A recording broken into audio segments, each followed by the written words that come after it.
In body camera footage obtained by the Associated Press, Louisiana state troopers are captured in a 2019 incident punching, dragging, and tasing an unarmed black man as he apologized for leading them on a high-speed chase. I am sorry. Louisiana state officials repeatedly rebuffed calls to release footage and details about what caused the death of 49-year-old Ronald Greene. Troopers initially told Greene's family he died on impact after crashing into a tree during the chase. Later, police said Greene struggled with troopers and died on his way to hospital. Let's bring in CTV's Joy Malbin from Washington, D.C. Joy, with respect to Mr. Greene, a black man who died after that pursuit by Louisiana State Police in 2019, turns out it was indeed, he was tased. Yeah, the truth is on the tape. It's very shocking, this video, and savage. The mother of Ronald Greene said today that she was told 2 years ago by police that her son had died in an accident. The coroner ruled that was probably cardiac arrest after, as you said, he crashed into a tree. And you can see on the tape these savage beatings. He was tased multiple times, and he kept apologizing. He kept saying he was sorry because, of course, there was a high-speed chase, but he said he was simply scared. You can hear him terrified on the tape. You can hear him moaning for almost 9 full minutes, and the officers did nothing to help him. You got to wonder where this is going to go now. We do know the U.S. Department of Justice Civil Rights Division will be investigating this horrific incident.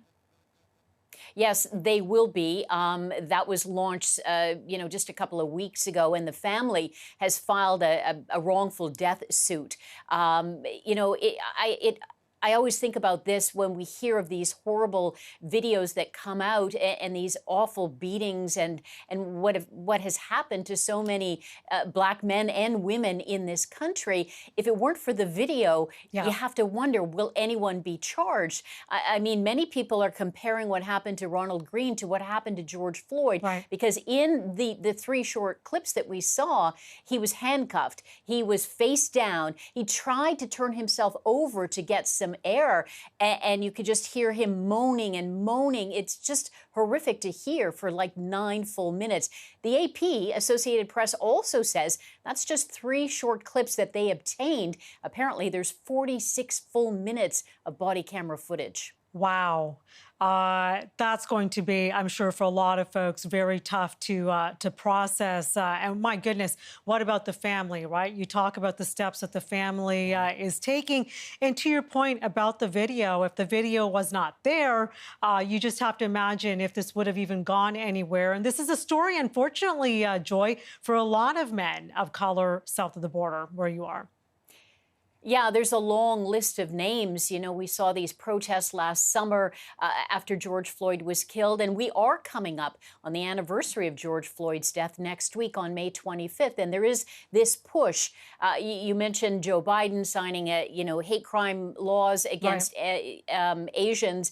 He is pushing for police reform. They're not, they're not too far apart, but they really want to get this kind of, policing reform done by the anniversary of George Floyd's death next week. And it would be like keeping a database on, well, for a better word, bad cops out there, sharing information and making sure that body cam footage is seen. I mean, this is 2 years after the incident.